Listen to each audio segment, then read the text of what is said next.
For today's video, samahan niyo ako at lilinisin ko naman this time etong ref namin. Sakto, at dahil galing din kami sa grocery kanina ni baby ko, eto at magre-refill tayo ng very light. Aalisin ko na lahat ng laman itong ref pero hindi ko na i-off pa dahil mabilisang linis lang naman ito. At buti na lang din nandyan si Pingoy to the rescue dahil tutulungan niya ako maglinis itong pagtatanggalin ko. Talaga namang kailangan na ng matindihang organization itong ref namin. So eto nga pala mga pinagtatanggal ko, si Pingoy ang nakatokang maglinis niya. Ang ginamit ko palang cleaning spray dito sa pader ng ref is itong Seaways Multi-Purpose Cleaner. So, pwede siyang magamit sa paglilinis hindi lang sa ref, pwede rin sa mga oven, table, mga furniture, countertop, at kung ano-ano pa. Alam nyo ba itong ref na to, nabili namin to simula na nag-decide kami na bumukod. So, unang beses na lumipat kami sa first apartment namin, wala talaga akong balak na bumili pa ng ref. Pero after ilang araw, naisip ko, medyo malayo kami sa talipapa at grocery. So, very challenging talaga mag-store ng pagkain tapos kailangan pa namin mamalengke every day. Kaya we decided na bumili na ng ref, and inverter nga pala itong napili namin, and 2-door na rin siya. So color gray or silver nga pala yung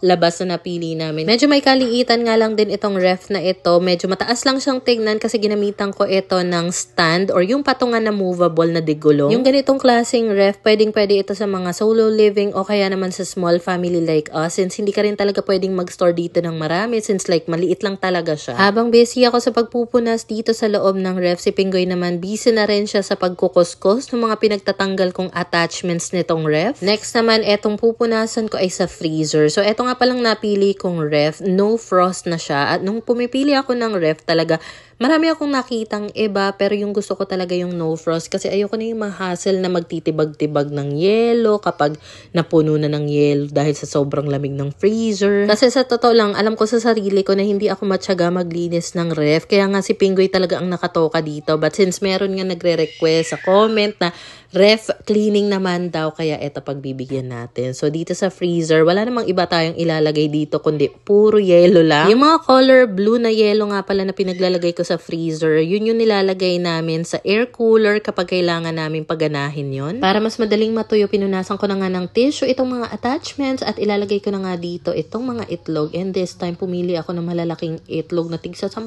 piso pa nga ang isa. I decided na ilagay sa isang container lahat ng gamot at vitamins para mas organized. Ito yung madalas kong makita sa mga nagre-ref refill. Gusto ko lang siyang matry kaya bumili ako ng 2 balot ng Yakult. Magkaibang flavor nga lang. Baka Cult pala itong isa. Alam mo, habang ginagawa ko to, in fairness, parang nakakaaliw pala talaga. So anyway, next naman dito ko ipaglalagay yung mga dessert essentials, pati na rin yung mga desachet na palaman at dressing. Dito ko na lang sa food container inilagay itong mga natira pa naming siopaw. Eto at naibalik ko na itong uling, mga vitamins, ground beef, itong baboy kasi lulutuin na yan ni Pingoy bukas. Then dito naman sa gitnang layer ko ipaglalagay itong mga leftover namin kung ano-ano, mga cheese, dairy. Nung binisita pala ako ng pinsan ko from Dubai, meron siyang pa-chocolate na ibibigay sa isa ko pang pinsan na hindi pa pinapakuha dito. Naku, kapag di ako nakapagtimpi, kakainin ko yan. Char. Nakabili nga pala ako nitong pecha, itong mixed vegetable at ilang gulay. At ayan, nilagay ko na nga lang sa mga food container para mas organized talagang tignan. At kita mo naman, eto yung itsura niya before ako maglinis, napaka-unorganized, and eto na siya after. So at least mas madali na makita yung mga laman, maganda yung pagkakaayos natin at mas maaliwalas na rin. Kaya anyo, next time malalagyan din natin ng laman yung freezer kapag nakapamalengke. So ayun lang muna for today.